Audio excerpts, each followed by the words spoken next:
Hello guys, welcome to drone academy. நம்ம இன்னைக்கு இந்த வீடியோ பதிவில் இந்தியன் எக்கனாமி வீடியோ கிளாஸ் 3 தாங்க பார்க்க போகிறோம். ஸோ இதுக்கு முன்னாடி வந்து பார்த்தீங்கன்னா நம்ம வீடியோ கிளாஸ் 1 பொருளாதாரம் எக்கனாமினா என்ன அப்படின்னு சொல்லியிருப்போம். அதுக்கப்புறம் இந்தியன் எக்கனாமினா என்னன்னு சொல்லியிருப்போங்க.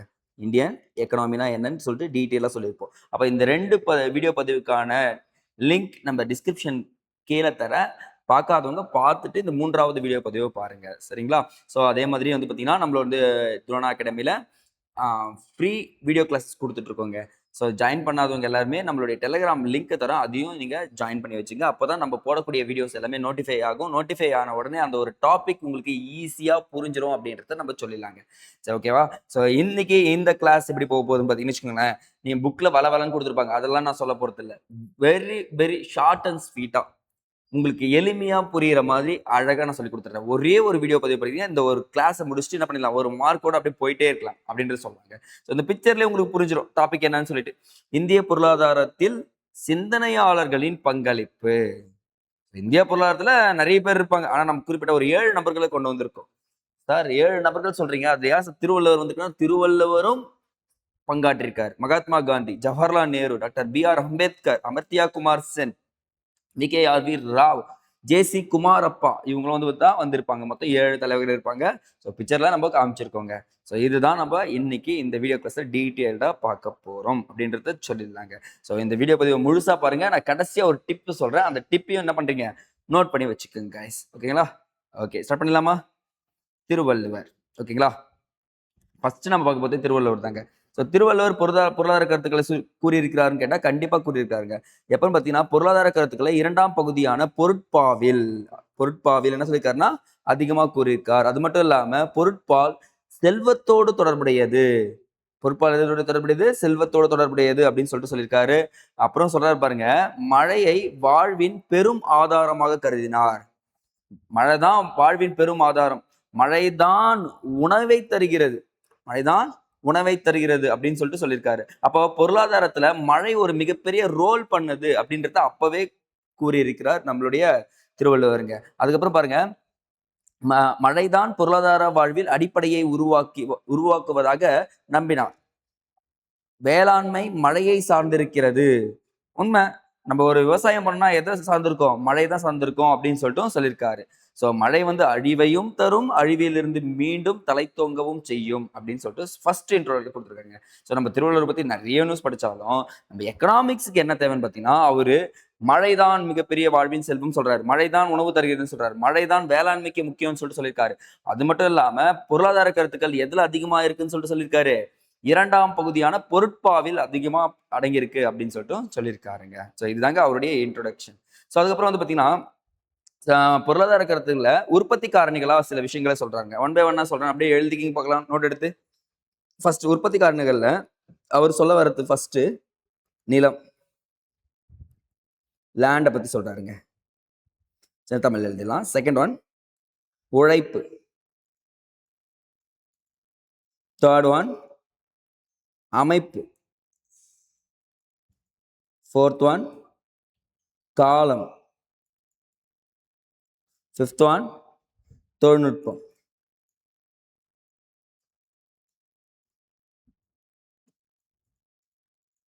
தொழில்நுட்பம். ஸோ பாருங்கப்பா, ஸோ இங்கே அழகா சொல்லியிருக்காரு பாருங்க. ஒரு பொருளை நீங்க உற்பத்தி பண்ணனா ஃபர்ஸ்ட் உங்களுக்கு என்ன வேணும்? லேண்ட் வேணும். அதுக்கப்புறம் லேபர்ஸ் வேணும், உழைக்கிறதுக்கு ஆட்கள் வேணும். அதுக்கப்புறம் ஒரு அமைப்பு இருக்கணும், அதுக்காக அதை உருவாக்கி ஒரு சேல் பண்றதுக்கு. ஒரு குறிப்பிட்ட காலத்துல என்ன பண்ணிடணும், அந்த பொருள் எல்லாமே உற்பத்தி பண்ணிடணும். ஸோ அந்த உற்பத்தி பண்றதுக்கு கிடைக்கக்கூடிய அனைத்து தொழில்நுட்பத்தையும் என்ன பண்ணிடணும், பயன்படுத்தணும் அப்படின்னு திருவள்ளுவர் உற்பத்தி காரணர்களா ஒரு 5 விஷயத்தை அடுக்கியிருக்காரு. ஸோ இது கேட்கறதுக்கு வாய்ப்புகள் நிறையவே இருக்கு. இதையும் நோட் பண்ணி வச்சுக்கோங்க. அடுத்தது, பெருமருவற்றுள் யாமறிவது இல்லை, அறிவறிந்த மக்கட்பேர் அல்ல பெற அப்படின்னு திருவள்ளுவர் அழகாக பொருளாதார கருத்தை சொல்லியிருக்காருங்க. நெக்ஸ்ட்ங்க, வேளாண்மையை பத்தி, மழையை பத்தி நம்ம ஃபர்ஸ்ட் பார்த்துட்டோம். செகண்ட் வேளாண்மை சொல்றா பாருங்க, வேளாண்மை தான் அடிப்படை பொருளாதார நடவடிக்கைக்கு நடவடிக்கை என்றார். அப்போ அடிப்படை பொருளாதார நடவடிக்கை எது முக்கியமா இருக்கு? விவசாயம், வேளாண்மை சொல்றாங்க. அப்போ உலகத்தின் அச்சாணியாக எது இருக்குன்னு பாத்தீங்கன்னா வேளாண்மை இருக்கிறது. வேளாண்மை இருக்கிறது அப்படின்னு சொல்லியிருக்காருங்க. அப்போ உலகத்தின் அச்சாணியாக திருவள்ளுவர் எதை கூறுகிறார்?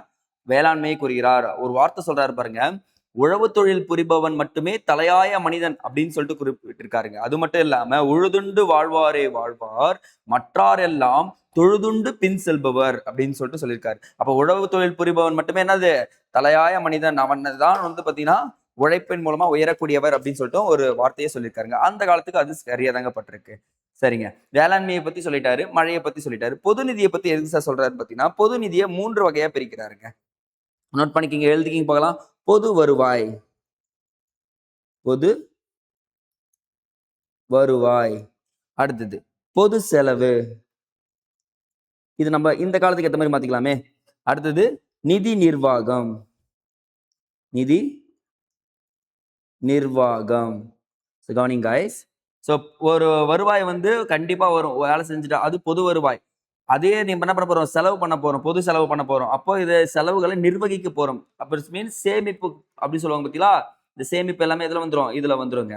ஸோ அப்போ எக்ஸாம் பாயிண்ட் ஆஃப் வியூல பொது நிதியை 3 வகைகளை குறிப்பிடுகிறார். பொது வருவாய், பொது செலவு, நிதி நிர்வாகம். இப்பதான் நம்ம அந்த பட்ஜெட்ல நம்ம ஈஸியா பயன்படுத்துறோம். ஸோ அப்போ திருவள்ளுவர் கருத்துக்கள் எங்க பிரதிபலிக்குதுன்னா பட்ஜெட்லயும் பிரதிபலிக்கிறது அப்படின்னு சொல்லிட்டு தெரிஞ்சுக்கலாங்க. ஸோ ஆகிய தலைப்புகளை என்ன பண்றாரு, விவரிச்சிருக்கார். அதே மாதிரி ஒரு மனிதனானவர் உலகத்துல வாழ்றானா வருவாயை உருவாக்கணும், வருவாயை சேகரிக்கணும், வருவாயை நிர்வகிக்கணும், அதுக்கப்புறம் என்ன பண்ணணும், செலவு பண்ணணும் அப்படின்னு சொல்லி சொல்றாங்க. அப்ப கடைசியா தான் செலவுன்ற ஒரு வார்த்தையை கொண்டு வராங்க. உருவாக்காம, சேமிக்காம, நிர்வாகம் பண்ணாம என்ன பண்ணக்கூடாது, செலவு மட்டுமே பண்ணக்கூடாதுன்னு சொல்லிட்டு அழகா நம்ம திருவள்ளுவர் சொல்லியிருக்காருங்க. அப்போ திருவள்ளுவர் கூறிய சில விஷயங்கள் எல்லாமே இப்போ நம்ம எக்கனாமிக்ஸ் ரிலேட்டடா நீங்க யோசிச்சு பாத்தீங்கன்னா கரெக்டா தான் இருக்கு.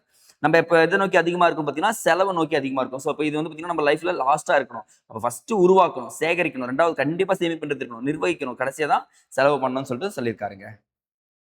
அடுத்ததுங்க, ஸோ பொது செலவு. பொது செலவை பத்தி நிறைய விஷயங்களை சொல்லாங்க. ஸோ ஒரு நாடு தன் செலவுகளை கட்டுக்குள் வைத்திருக்கும் பட்சத்தில் அதன் வருமானம் குறைவாக இருந்தாலும் பாதிக்கம் இல்லை. ஸோ உங்களுடைய செலவுகளை இப்போ அப்படியே ட்ரெண்டிங், உங்களுடைய செலவுகளை கட்டுக்குள் வைத்திருக்கும் பட்சத்தில் வருமானம் நீங்க கம்மியா வச்சிருந்தாலும் அதுக்கு எந்த பாதகமும் இல்லை அப்படின்னு சொல்லிட்டு சொல்லியிருக்காரு. எப்போதும் உபரி நிலை இருக்கட்டும், சமநிலை இருக்கலாம், ஒருபோதும் பற்றாக்குறை இருக்கக்கூடாது. ஸோ இதுக்கு நான் எக்ஸ்பிளேஷன் கொடுக்குறேன் பாருங்களேன். எப்போதும் சார் நான் ஒரு இடத்துக்கு போறேன், 1000 ரூபாய் பிளான் பண்றேன், உங்ககிட்ட 1100 ரூபாய் இருந்தா இது உபரி. என்னங்க 1100 ரூபாய் இருந்தா உபரி. சார் நான் ஒரு இடத்துக்கு போறேன், 1000 ரூபாய் செலவாக போகுது, என்கிட்ட 1000 ரூபாய் தான் இருக்கு, சமநிலை இருக்கலாம், தப்பு இல்லை. சார் நான் ஒரு இடத்துக்கு போறேன், என்கிட்ட வெறும் திஸ் மீன் 900 ரூபாய் இருக்கு, ஆனா அங்க செலவாக போடுது 1000 ரூபாய் செலவாகுது, என்ன சார் பண்றது, இதுதான் உங்களுக்கு பற்றாக்குறை. இப்ப புரியுதுங்களா? அப்பவே உபரி, சமநிலை, பற்றாக்குறையை பற்றி அழகாக சொல்லியிருக்கிறார். இப்பதான் இந்த கவர்மெண்ட் என்ன பண்றாங்கன்னா இந்த 3 விஷயங்களும் எடுத்திருப்பாங்க.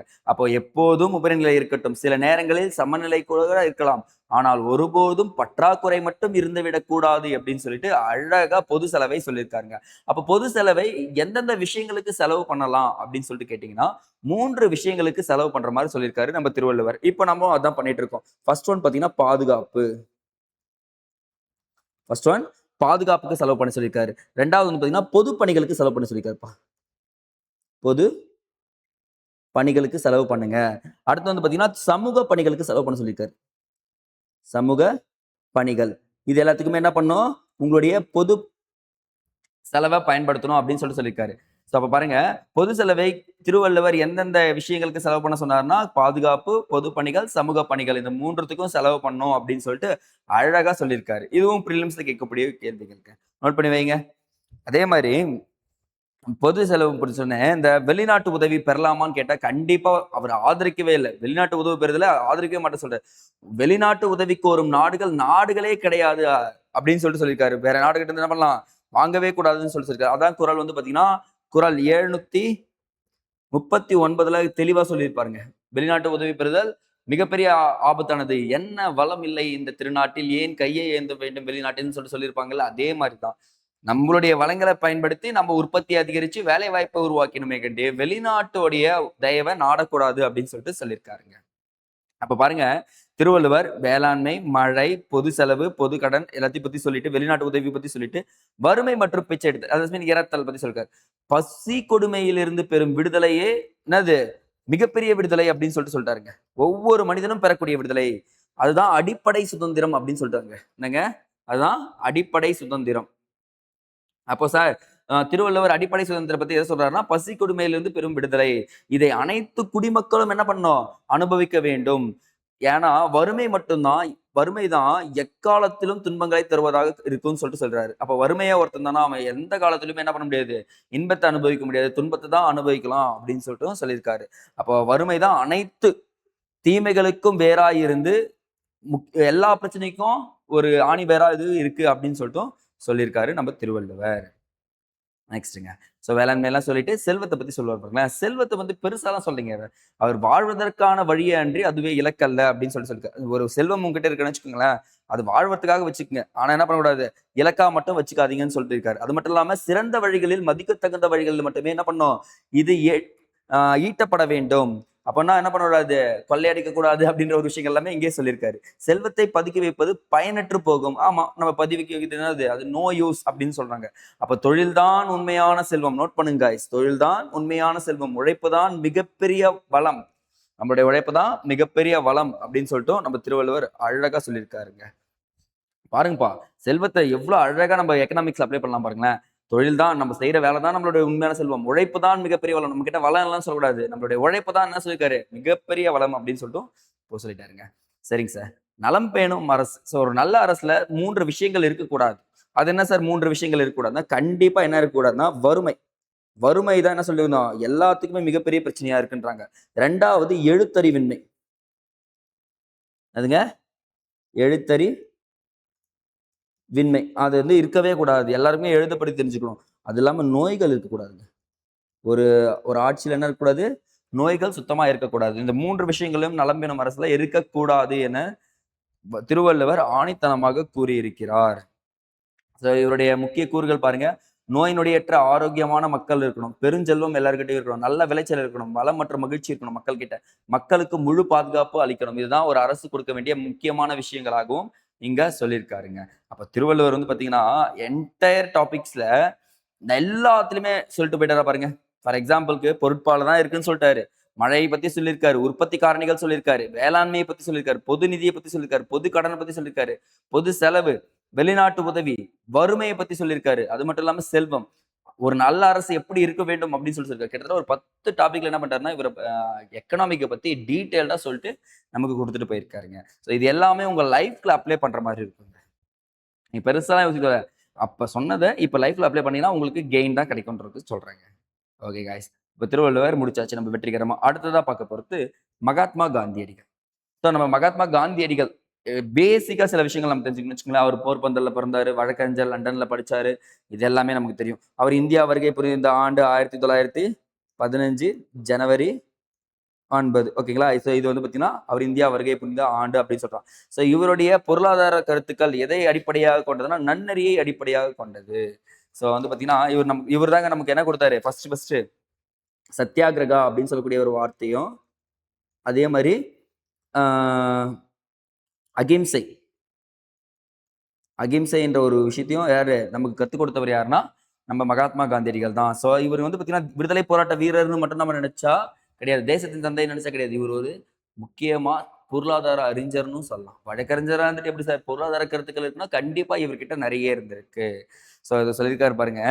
காந்திய பொருளாதாரம் வந்து பார்த்தீங்கன்னா நன்னறிய அடிப்படையாக வந்துன்னு சொல்லிட்டு ஃபர்ஸ்ட் முடிச்சிடுறோம். 1921ஆம் ஆண்டு ஒத்துழைமை இயக்கம் நடக்கும்போது ஒரு விஷயம் சொல்றாரு, ஒரு தேசத்தின் அல்லது ஒரு தனியாரின் தார்மீக ஒழுக்க நெறிகளை காயப்படுத்தினால் அந்த பொருளாதார நடவடிக்கைகள் இழுக்கானது, மேலும் அது பாவமானது அப்படின்னு சொல்றாருங்க. மேலும் அது பாவமானது அப்படின்னு சொல்லிட்டு ஒரு குறிப்பு கொடுக்குறாரு. அது மட்டும் இல்லாம 1924 பெல்காம் மாநாடு நடக்குங்க. 1924 பெல்காம்ல நடக்கும். அந்த மாநாட்டுல போயிட்டு தார்மீக மதிப்புகளை புறந்தள்ளும் பொருளாதாரம் உண்மையற்றது. ஸோ அப்போ ஃபர்ஸ்ட் வந்து பாத்தீங்கன்னா அதனுடைய மதிப்புகள் தெரியணும். அது புறந்தள்ளிட்டுனா அந்த பொருளாதாரமே உண்மையே கிடையாது அப்படின்னு சொல்லிட்டாங்க. ஸோ எக்ஸாம்பிள் ஞாபகம் வச்சுக்கோங்களேன். நீங்க ஒரு பொருளை உற்பத்தி பண்றீங்கன்னு வைங்க. அந்த பொருளுக்கு ஒரு விலையை நிர்ணயிக்கிறீங்க. அந்த பொருளுக்கு அந்த விலையை விட கொஞ்சம் கம்மியா கவர்மெண்ட் எடுத்துட்டாங்கன்னா அந்த பொருளாதாரம் இழுக்கானதுன்றாரு. உண்மையே கிடையாது இதுலன்னு சொல்றாரு. நெல்லை வந்து நீங்க தயாரிச்சீங்க, ஒரு 2000 ரூபாய் சொல்றீங்க. ஆனா கவர்மெண்ட் உங்ககிட்ட இருந்து 1000 ரூபாய்க்கு தான் வாங்குறாங்கன்னா ஸோ உங்களுடைய மதிப்புகள் என்னது புறந்தள்ளுமா, இந்த பொருளாதாரம் தான் உண்மையற்றதுன்னு சொல்லிட்டு சொல்லியிருக்காரு. இதுக்கான விளக்கமே காந்தி அழகா சொல்லியிருப்பாருங்க. ஸோ அதுக்கப்புறம் கிராம குடியரசு நம்ம சொல்லுவோம், கிராமங்களில் தான் வாழ்கிறது சொல்லுவாங்க பார்த்தீங்களா, அதே மாதிரி தான் காந்தியடிகள் கிராமங்களில் தான் இந்தியா வாழ்வதாக கருதினார். தன்னிறைவு பெற கிராமங்கள் முன்னேற்றுவதே வழி அப்படின்னு சொல்லிட்டு சொல்லியிருக்காரு. அதிக அளவில் இயந்திரங்கள் பயன்படுத்துதல், நகரமயமாதல் மற்றும் தொழில்நுட்பமாதல் ஆகியவற்றை எதிர்த்தார். ஸோ ஆனா இவருக்கு சில விஷயங்கள் பிடிக்கலைங்க. இயந்திரங்கள் பிடிக்கல, நகரங்கள் பிடிக்கல, தொழில்மயமாகுதல் பிடிக்கல. ஏன்னா தொழில்மயம் ஆயிடுச்சுன்னா மனிதனுடைய தேவை என்ன ஆயிடும், கொஞ்சம் கொஞ்சமா குறைஞ்சிரும் அப்படின்றத முழுமையா நம்பினவர் யாருன்னா நம்மளுடைய மகாத்மா காந்தியடிகள் தாங்க. நெக்ஸ்ட்டுங்க. ஸோ இயந்திரங்களை பத்தி அவருடைய கருத்துக்கள் கேளுங்க. ஏன்னா எல்லாத்துலயுமே அவருடைய கருத்து சொல்லியிருப்பாரு. இயந்திரங்கள் மிகப்பெரிய பாவம் சொல்லிட்டாருங்க. என்ன பாவம் சொல்லிட்டாரு?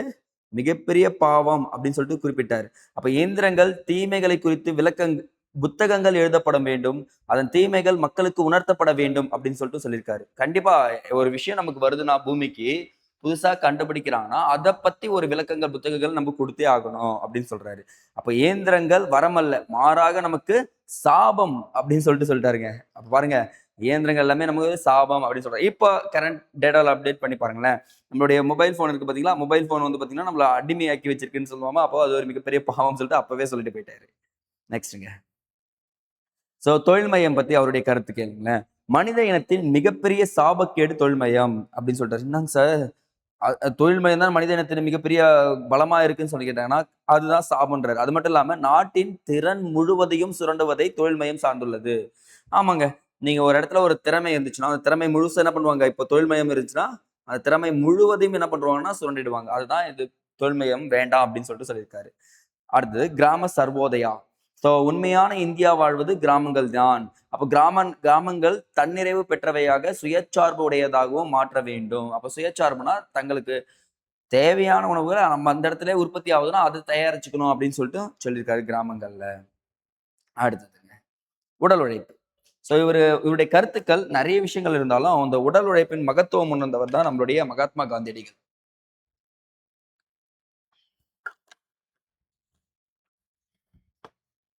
One second, guys. உடல் உழைப்பின் மகத்துவம் உணர்ந்தவர் யாருன்னா நம்ம மகாத்மா காந்தியடிகள். ஸோ ஒரு வார்த்தை இருக்கு பாருங்க, கடவுள் மனிதனை படைத்ததன் நோக்கம் என்ன தெரியுமா? தனக்கு தேவையான உணவை தானே நெற்றி வேர்வை சிந்தி தன் உழைப்பின் வழியால் பெற்றுக்கொள்வான் என்பதை நம்பினார். அப்ப என்னது, நம்ம நெற்றி வேர்வை சிந்தி தான் என்ன பண்ணோம், தம் உழைப்பின் மூலமா தான் அந்த தேவையான உணவை எடுத்துக்கணும் அப்படின்னு சொல்லிட்டு சொன்னவர் யாருன்னா மகாத்மா காந்தியடிகள். அப்ப மனித உழைப்பு என்பது உடல் உழைப்பு தான். ஸோ உடல் உழைக்காம என்ன பண்ண முடியாது இந்த உலகத்துல, நம்ம சாப்பிடவும் முடியாது, நமக்கு தேவையான உணவை எடுத்துக்கவும் முடியாது. அப்போ உடல் உழைப்பு என்பது அனைவரிடத்திலும் இருக்க வேண்டும் அப்படின்னு சொல்லிட்டு கருத்துக்களை சொல்லியிருக்காரு. அப்போ ஒரு பொருளாதாரம் முன்னேறணும்னா நீங்க இப்ப இருக்க ட்ரெண்டிங்ல கம்பேர் பண்ணிட்டே வாங்க நான் சொல்ற இடங்கள்லாம். ஸோ நீங்க உழைக்காம உங்களுக்கு என்ன கிடைக்காது, உழைக்காமல் உங்களுக்கு சில விஷயங்கள் கிடைக்காது. அப்போ உழைச்சா உங்களுக்கு என்ன கிடைக்கும், வருமானம் கிடைக்கும். அந்த வருமானம் வந்து உங்களுடைய வறுமை ஒழிக்குமா? அதான் அங்கே மகாத்மா காந்தியடிகள் அழகா சொல்லியிருக்காரு. அப்போ உடல் உழைப்பை யார் ஒருத்தரை நம்பினானோ அவன் என்ன பண்ண மாட்டான், எக்காலத்திலும் வறுமைக்கு போக மாட்டான் அப்படின்றத மகாத்மா காந்தியடிகள் சொல்லியிருக்காருங்க. நெக்ஸ்ட்டுங்க, இவர் ஒரு கோட்பாடு இருக்கு பாருங்களேன், அறக்கட்டளை கோட்பாடு. சார் அது அறக்கட்டளை கோட்பாடுனா என்ன அப்படின்றத இங்கேயே நான் எழுதுறேன், கவனிச்சுக்கப்பா. ஸோ வந்து பார்த்தீங்கன்னா முதலாளித்துவ பிளஸ் சமூக பொருளாதாரம், இந்த 2 விதமான பொருளாதாரம் இருக்குங்க. ஸோ 3வது தான் வந்து பார்த்தீங்கன்னா கலப்பு பொருளாதாரம். இந்த இடத்துல தற்போது முதலாளித்துவத்தை மாற்றி சமூக பொருளாதாரத்தை உருவாக்குவதே அறக்கட்டளை கோட்பாடு அப்படின்னு சொல்றாரு. அப்ப முதலாளித்துவ பொருளாதாரத்துக்கு இந்த இடம் கொடுக்க கூடாது இந்தியாவில் அப்படின்னு சொல்லியிருக்காரு. அப்ப சமூக பொருளாதாரம் தான் வேணும்னு சொல்லிப்பாரு. இப்ப நம்ம வந்து பாத்தீங்கன்னா 5 ஆண்டு திட்டமிடல்ன்றது பார்த்திருப்போம் பாத்தீங்களா? அப்ப வந்து இவர் ஒரு கருத்தை வச்சிருவாரு. நீங்க வந்து பாத்தீங்கன்னா சமூக பொருளாதாரம் மக்களை சார்ந்து ஒரு பொருளாதார நடவடிக்கையில் மேற்கொண்டீர்களானால் கண்டிப்பாக அந்த பொருளாதாரம் வெற்றி அடையும் அப்படின்னு சொல்லிட்டு மகாத்மா காந்தியடிகள் சொல்லிட்டாருங்க. அப்ப நம்ம தெரிஞ்சுக்கிறது அறக்கட்டளை கோட்பாடுனா என்னது, முதலாளித்துவமும் சமூகமும் இருக்கும், அதுல எதை புறந்தள்ளணும்னு சொல்லிட்டாரு, முதலாளித்துவத்தை புறந்தள்ளும் அப்படின்னு சொல்லிட்டு சொல்லியிருக்காருங்க. நெக்ஸ்ட்டுங்க, ஸோ இந்தியாவில் உலகத்திலேயும் நிறைய பிரச்சனைகள் இருக்கு. அது வந்து பார்த்தீங்கன்னா உணவு பிரச்சனையை பத்தி அழகா சொல்லியிருப்பாரு பாருங்க. உணவுப் பொருட்கள் மீது எல்லாவித கட்டுப்பாடுகளையும் எதிர்க்கிறாருங்க. இதெல்லாம் வேண்டாம், கட்டுப்பாடுகள் விதிக்காதீங்க. ஏன்னா நீங்க கட்டுப்பாடுகள் விதிக்கும் பட்சத்தில் செயற்கையான பற்றாக்குறை உருவாகும். ஸோ ஒரு பொருள் மீது நீங்க கட்டுப்பாடுகள் விதிக்கிறீங்கன்னா அதனுடைய உற்பத்தி கம்மியாகும். பாருங்க, உற்பத்தி என்ன ஆகும், கம்மியாகும். உற்பத்தி கம்மி ஆயிடுச்சுனால ஆட்டோமேட்டிக்கா டிமாண்ட் அதிகமாகும் பாருங்க. ஸோ டிமாண்ட் இன்க்ரீஸ் ஆகும், அந்த பொருளுடைய தேவை இன்க்ரீஸ் பண்ணி விட்டுருவாங்க. ஸோ அப்போ கட்டுப்பாடுகளை குறைங்க அப்படின்னு சொல்றாங்க. அப்போ இந்தியா ஒரு காலத்துல என்ன ஆயிடுச்சுன்னு பார்த்தீங்கன்னா உணவு தானியங்களுக்கு கையேந்த நிலையில் தாங்க இருந்துச்சு. ஆனால் தற்போது உணவு தானியங்கள், பழங்கள், காய்கறிகள், பால், முட்டை, இறைச்சி போன்ற அனைத்து பொருட்களுக்கும் உலக அளவில் உயர்ந்த இடத்தில் இப்போ நம்ம இந்தியா உருவாகி இருக்கு. அது தட்ஸ் கால்டு சுயச்சார்பு அப்படின்ற ஒரு வார்த்தையை நம்ம கரெக்டா பயன்படுத்திட்டு இருக்கோம். ஓகேங்களா? ஸோ பாருங்க, அப்படியே கம்பேர் தான் அந்த காலத்துக்கும் இந்த காலத்துக்கும் காந்தி சொன்னதுக்கும் இப்பயும் பார்த்துக்கலாங்க. நெக்ஸ்ட் மக்கள் தொகை. ஸோ மக்கள் தொகையை கட்டுப்படுத்த நிறைய விஷயங்கள் சொல்லியிருக்கலாம். ஆனா காந்தி செயற்கையான குடும்ப கட்டுப்பாடு முறையை எதிர்க்கிறார். வேணாம், செயற்கையான குடும்ப கட்டுப்பாடு முறை வேண்டாம். அதற்கு பதிலா மக்கள் கிட்ட சில விஷயங்களை விழிப்புணர்வு ஏற்படுத்துறாரு பாருங்க. சுய கட்டுப்பாடு வச்சுக்க, பிரம்மச்சரியத்தை மேற்கொள்ளுங்க. ஏன்னா அதுதான் நம்மளுடைய உடலுக்கு நல்லது அப்படின்னு சொல்லிட்டு சொல்றாங்க. அப்ப சுய கட்டுப்பாடை மக்கள் தொகையை கட்டுப்படுத்த உதவும் கருவி அப்படின்னு சொல்லிட்டாருங்க. கருவின்னு சொல்லிட்டு சொல்லி முடிச்சிட்டாரு. அப்ப மக்கள் தொகையை கட்டுப்படுத்த ஒரே ஒரு வழி சுய கட்டுப்பாடு, பிரம்மச்சரியம் அப்படின்னு சொல்லிட்டு முடிச்சுட்டு வந்துட்டாருங்க. நெக்ஸ்ட்டுங்க. ஸோ மது விலக்கு. இப்போ வந்து நம்ம பார்த்தீங்கன்னா ட்ரெண்டிங்ல இருக்கிற ஒரு விஷயமா எடுத்துக்கலாமே. ஸோ முழுமையான மது விலக்கை வற்புறுத்தியவர் யாருன்னு பார்த்தீங்கன்னா நம்ம மகாத்மா காந்தியடிகள் தான்.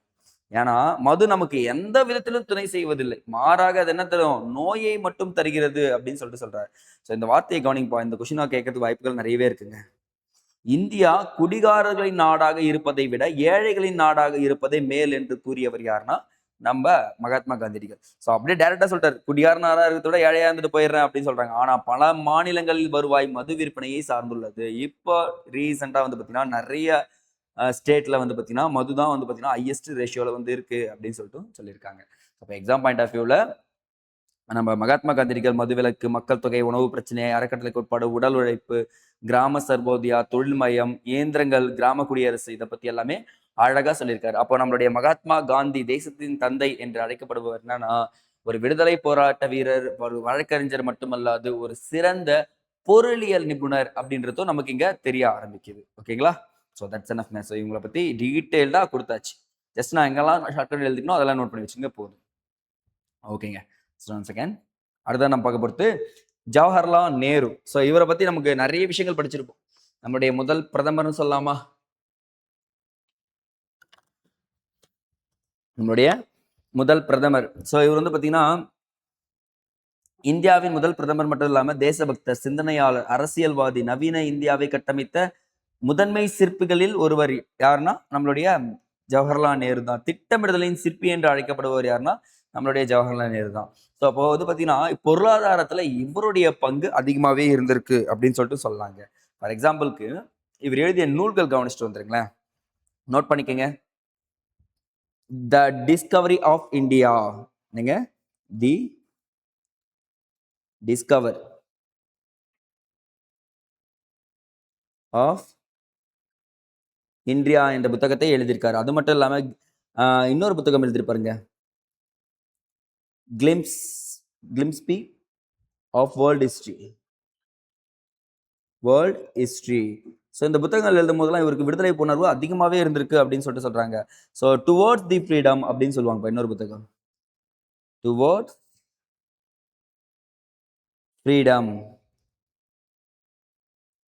அப்ப பாருங்கப்பா, இவரு புத்தகங்கள் மூலியமாக அதிக விடுதலை கருத்துக்களை இவர் என்ன பண்ணிருக்காரு, கொண்டு வந்திருக்காருன்னு சொல்லிட்டு சொல்றாங்க. அது மட்டும் இல்லாம இவர் ஒரு புத்தகத்தை எழுதி பத்திரிகையை வெளியிட்டு இருக்காருங்க. அந்த பத்திரிகை எக்ஸாம்ல நிறைய முறை கேட்கப்பட்டிருக்கு. நேஷனல் ஹெரால்ட் அப்படின்னு சொல்லுவாங்கப்பா. ஏங்க, நேஷனல் ஹெரால்ட். அப்ப பாருங்கப்பா, ஒரு பிரதமரா இருந்துகிட்டு விடுதலை போராட்டத்துல நிறைய இடங்கள்ல பங்கேற்றுட்டு இந்தியாவை கட்டமைத்த சிற்பி, திட்டமிடலின் சிற்பின்றது மட்டும் இல்லாம discovery of India, glimpses of world history, towards freedom, ஒரு பத்திரிகை நேஷனல் ஹெரால்ட் என்ற ஒரு பத்திரிகையும் எழுதியிருக்காரு. ஸோ இது எல்லாமே தேர்வுக்கு பயன்படக்கூடிய கொஷின்ஸ்ங்க. எக்ஸாம்ல கேட்டாங்கன்னா என்ன பண்ணக்கூடாது, நீங்க மிஸ் பண்ணவே கூடாது. ஸோ அப்போ ஜனநாயகம் மற்றும் மதச்சார்பின்மையை பத்தி எப்படி சார் சொல்லியிருக்காருன்னா, ஜனநாயகத்தை உறுதியாக நம்பியவர் தான் நம்மளுடைய ஜவஹர்லால் நேரு. பேச்சுரிமை குடிமக்களின் உரிமைன்னு சொல்லியிருக்காரு, வாக்குரிமையை கொடுத்திருக்காரு, சட்டத்தின் வழி ஆட்சி நடக்கணும்னு சொல்லியிருக்காரு, பாராளுமன்ற ஜனநாயகம் பத்தி சொல்லியிருக்காரு. அப்போ மதச்சார்பின்மை இந்தியாவிற்கு தந்த மிகப்பெரிய பங்களிப்பு யாருக்குன்னா நம்மளுடைய ஜவஹர்லால் நேருக்கு இருக்கு. சார் மதச்சார்பின்மைனா என்ன சார்? ஒரு நாடு ஒரு மதத்தை மட்டும் பின்பற்றினால், இப்போ ஃபார் எக்ஸாம்பிள் வந்து பார்த்தீங்கன்னா இஸ்லாமிய மதம் அப்படின்னு சொல்லிட்டு இருக்கு. அப்போ இஸ்லாமிய மதத்தை வந்து பார்த்தீங்கன்னா பாகிஸ்தானோ வங்கதேசமும் பின்பற்றுகிறது. அது மதச்சார்புடைய நாடு. அப்போ மதச்சார்பின்மை எல்லா மதத்தையும் அக்செப்ட் பண்ணிட்டு எல்லா யாருன்னா எந்த மதத்தையும் பின்பற்றலாம் அப்படி சொன்னாங்கன்னா அதுதான் வந்து பார்த்தீங்கன்னா மதச்சார்பற்ற நாடு. அப்போ இந்தியா எக்ஸாம்பிளுக்கு யாருங்க, இந்தியா அப்படின்னு தெரிஞ்சுக்கணும். ஓகேங்களா? ஸோ இதுதான் அவர் அழகா சொல்லியிருக்காரு. அப்போ மதச்சார்பின்மை என்பது எல்லா மதங்களுக்கும் சமமான மரியாதை அளித்தலை குறிக்கிறது. இது ஒரு பாயிண்ட் வந்து பார்த்தீங்கன்னா ப்ரிலிம்ஸ்ல கேட்பாங்க. மதச்சார்பின்மை வந்து சரியான விளக்கம் அப்படின்னு சொல்லி கேட்டாங்கன்னா மிஸ் பண்ணாம எழுதிடணும். ஓகேங்க. நெக்ஸ்ட் திட்டமிடுதல். நமக்கு தெரியும். நம்ம திட்டமிட்டு தான் ஒரு விஷயத்த நம்ம பண்ணி என்ன பண்ண முடியும்? சக்சஸ் பண்ண முடியும் இப்ப இருக்கிற காலகட்டத்தில. ஒரு நாட்டின் முன்னேற்றத்திற்கு ஒருங்கிணைந்த அணுகுமுறையான ஒரு திட்டம் அவசியம். அப்படின்னு சொல்லிட்டு நம்மளுடைய ஜவஹர்லால் நேரு அழகா சொல்லியிருப்பாருங்க. அப்பதான் நடந்திருக்குங்க. 1956 அந்த காலகட்டத்தில 2வது 5 ஆண்டு திட்டம்ங்க. Second 5 year plan. Second 5 year plan போயிட்டு இருக்கும். அந்த 5 இயர் பிளான தொடக்க வச்சு விவாதத்த பண்றாருங்க பாராளுமன்றத்தில. அப்ப பேசும்போது சொல்றாரு பாருங்க, திட்டமிடுதலின் சாரம் என்பது மனித சக்தியின் வளங்கள், பணம் இவற்றை சிறந்த வழிகளில் பயன்படுத்துவதை குறிக்கும். அப்போ திட்டமிடுதல் என்பது மனித சக்தி வளங்கள், பணம் இத என்ன பண்ணணும்? சிறந்த வழிகளில் பயன்படுத்தணும். நம்ம திட்டம் போடாமயே ஒரு விஷயத்த பண்ணா அது என்ன ஆயிடும்? அங்க எவ்வளோ ஃபண்ட் போகும்னு தெரியாது. உங்களுடைய உழைப்பு எவ்வளோ நேரம் ஆகும்னு தெரியாது. அப்படின்றத அழகா சொல்லியிருப்பாரு நம்மளுடைய ஜவஹர்லால் நேரு அவர்கள். ஸோ வந்து பார்த்தீங்கன்னா, இவருடைய காலகட்டத்தில நோட் பண்ணுங்க காய்ஸ். அறிவியல், அறிவியல், ஆராய்ச்சி, அடுத்து வந்து பார்த்தீங்கன்னா தொழில்நுட்பம், தொழில்நுட்பம், அடுத்து வந்து பார்த்தீங்கன்னா தொழில் வளர்ச்சி ஆகியவை முன்னேற்றம் அடைந்துச்சுங்க. தொழில் வளர்ச்சி ஆகியவை என்ன ஆயிடுச்சு? முன்னேற்றம் அடைஞ்சுச்சு. இவருடைய காலத்துல தான் இந்த பொருளாதார கொள்கை அப்படின்னு சொல்லிட்டு சொல்லுவாங்க பார்த்தீங்களா? முதல் தொழில் கொள்கை அப்படின்னு சொல்லிட்டு சொல்லுவாங்க. 1948ஆம் ஆண்டு முதல் தொழில் கொள்கையை கொண்டு வந்தவர். சிறப்பு யார்கிட்ட இருக்குன்னா, இண்டஸ்ட்ரியல் பாலிசிய நம்மளுடைய ஜவஹர்லால் நேரு கிட்ட தான் இருக்கும் அப்படின்னு சொல்லிட்டு சொல்லிடுறேங்க. அப்போ நேருவின் பங்களிப்பு பல இடங்கள்ல நம்ம என்ன பண்ண முடியாது? மறக்க முடியாது அப்படின்னு சொல்லலாம். பல ஐஐடி இந்திய தொழில்நுட்ப கழகம் மற்றும் ஆராய்ச்சி நிறுவனங்களை என்ன பண்ணியிருக்காருன்னா, இவரு நிறுவியிருக்காரு. அது மட்டும் இல்லாம இவர் எப்போதும் அறிவியல் மனப்பான்மையை வலியுறுத்தினார். ஸோ அறிவியல் மனப்பான்மை கொண்டவர்கள் தான் நாட்டை என்ன பண்ணுவாங்க? உயர்த்த முடியும் அப்படின்னு சொல்லிட்டு சொல்றாரு. அப்ப என்னன்னா, நீங்க சயின்ஸ் அதிகமா நம்புங்கன்னு சொல்லியிருக்காரு. எதிர்க்கன்னு சொல்லல. சரிங்களா? அந்த ஒரு வார்த்தையை ஞாபகம் வச்சுக்கோங்க. நெக்ஸ்ட்டுங்க. ஜனநாயக சமதர்மத்தை பத்தி என்ன சொல்லியிருக்காருன்னா, கண்டிப்பா சொல்லியிருக்காங்க. சமதர்மம் என்பது இந்தியாவுல அனைத்து மக்களும் அனுபவிக்கணும். அப்போ இந்தியாவிற்கு நேருவின் மிகப்பெரிய பங்களிப்பு என்னன்னா, சமதர்மம் தான். நாம் இந்தியாவை சமதர்ம சமூக கட்டமைப்பாக மாற்றணும் அப்படின்னு சொல்லிட்டு சொல்லியிருக்காரு. அப்ப நேருவின் சமதர்மம் என்பது ஜனநாயக சமதர்மம் என்றும் குறிப்பிடப்படுகிறது. அப்போ நேரு நமக்கு நெறைய விஷயங்கள் குடுத்தாலும், இந்த புக்ஸ் கொஸ்டின்ஸ் கேட்கறதுக்கு நெறையவே சான்சஸ் இருக்குங்க. இங்க இங்க எழுதியிருக்கேன் பாருங்க. இந்த புக்ஸ் எல்லாமே எழுதிக்கணும். சரிங்களா? புக்ல பலபலன்னு குடுத்துருப்பாங்க. அதெல்லாம் நீங்க பார்க்க தேவையில்ல. ஒரே ஒரு வீடியோ. இந்த ஒரு வீடியோல என்ன பண்ணிட்டு போயிடலாம்? அழகா ஒரு மார்க் எடுத்துட்டு போயிட்டே இருக்கலாம் அப்படின்னு சொல்லிட்டு சொல்லிடுறேங்க. தட்ஸ் எனஃப்ங்க. நம்ம கிட்டத்தட்ட ஒரு 3 லீடர்ஸ் பார்த்தாச்சு. திருவள்ளுவர், மகாத்மா காந்தி, அடுத்தது ஜவஹர்லால் நேரு. அடுத்ததா பார்க்க போறது யாருன்னு பார்த்தீங்கன்னா, டாக்டர் பி.ஆர். அம்பேத்கர். ஸோ நம்ம அம்பேத்கர வந்து பார்த்தீங்கன்னா, அரசியலமைப்பை வரைவுக்குழுவின் தலைவர், அரசியலமைப்பை உருவாக்கியவர் அப்படின்னு சொல்லிட்டு பார்த்திருப்போம். ஆனா இவருடைய தாக்கம் முதல்ல பொருளாதாரத்துல தான் இருந்துச்சு. இவர் ஒரு பொருளாதார நிபுணர். சட்டத்திற்கு இவருடைய தேவைப்பட்ட காரணத்தால என்ன ஆயிடுச்சு? இதனுடைய துறையில தாக்கம் குறைஞ்சிருக்கீங்கட்டியும், ஆனா இவர் வந்து பார்த்தீங்கன்னா, ஒரு பொருளாதார நிபுணர் இல்லை அப்படின்றத நீங்க கூறவே முடியாது, மறுக்கவும் முடியாது. ஸோ அதான் குடுத்துருக்காங்க பாருங்க. ஃபர்ஸ்ட் பாயிண்ட்டே பன்முகத்திறன் கொண்டவர். அரசியலமைப்பு சட்டத்தை உருவாக்கிய சிற்பி, சமதர்ம காவலர், சமூக நீதி காவலர், அரசின் திட்டங்களை வடிவமைத்தவர் யாருன்னா இவர்தான். நூல் ஆசிரியர், மனித உரிமை ஆர்வலர், பாரத் ரத்னா விருதை பெற்றவர் யாருன்னா இவர்தான். ஸோ இவரை பத்தி நம்ம சொல்லணும்னா எக்கச்சக்கமான பாயிண்ட் சொல்லிட்டு போலாம். இவரை பத்தி. ஆனா எக்கனாமிக்ஸ்ல இவர் பண்ண விஷயங்கள் மட்டும் நான் சொல்றேன். நோட் பண்ணிக்கங்கப்பா. இவருடைய ஆய்வு கட்டுரைகள் நோட் பண்றீங்களா? பழங்கால இந்திய வர்த்தகம் அப்படின்ற ஒரு ஆய்வு கட்டுரையை எழுதியிருப்பாரு. இந்தியாவின் தேசிய பங்கீடு மற்றும் வரலாறு பகுப்பாய்வு. ஓகேங்களா? அடுத்து பிரிட்டிஷ் இந்தியாவின் மாகாண நிதிகளின் மதிப்பீடு. இந்தியாவின் ரூபாய் பற்றிய பிரச்சனைகள். இப்ப இருக்கு பாத்தீங்களா? Reserve Bank of India RBI. So அந்த வந்து பாத்தீங்கன்னா உருவாக்கப்பட்டது இந்தியா ரூபாயின் பிரச்சனைகள் அப்படின்ற ஒரு புத்தகத்துல இருந்தா என்ன பண்ணிருப்பாங்க? எடுத்திருப்பாங்க. இந்தியாவில் குறைந்த நிலவுடைமை மற்றும் அதன் தீர்வுகள் அப்படின்ற ஒரு ஆய்வு கட்டுரையும் எழுதியிருப்பாருங்க. ஸோ அப்போ வந்து பாத்தீங்கன்னா ஆய்வு கட்டுரை புத்தகம்னு சொல்லிட்டு கேட்டாங்கன்னா என்ன பண்ணுவோம்? இந்த 5மே இம்பார்ட்டன்டா பாருங்க. அதெல்லாம் யாருதுன்னு கேட்டா யார் சொல்லணும் நீங்க? நம்மளுடைய டாக்டர் பி.ஆர். அம்பேத்கர் அப்படின்னு சொல்லிட்டு சொல்லியிருந்தாங்க. நெக்ஸ்ட்ங்க. மாகாண நிதி பெருக்கத்தை 3 நிலைகளில் பிரிக்கிறாருங்க. ஸோ வந்து பார்த்தீங்கன்னா, நிதி பெருக்கத்தை என்ன பண்ணோம்? 3 நிலையில பிரிச்சு ஒவ்வொன்னுத்துக்கும் ஒவ்வொரு இயர் குடுக்குறாரு. நான் பொறுமையா எழுதுறேன். அந்த பொறுமையா எழுதிக்கிங்கப்பா. ஃபர்ஸ்ட் ஒன் பார்த்தீங்கன்னா, ஒப்படைப்பு வரவு செலவு திட்டம். ஒப்படைப்பு வரவு செலவு திட்டம். ஸோ இயர் கண்டிப்பா கேட்பாங்க. இப்போ 1871 இருந்து 72 டு 1876 இருந்து 77.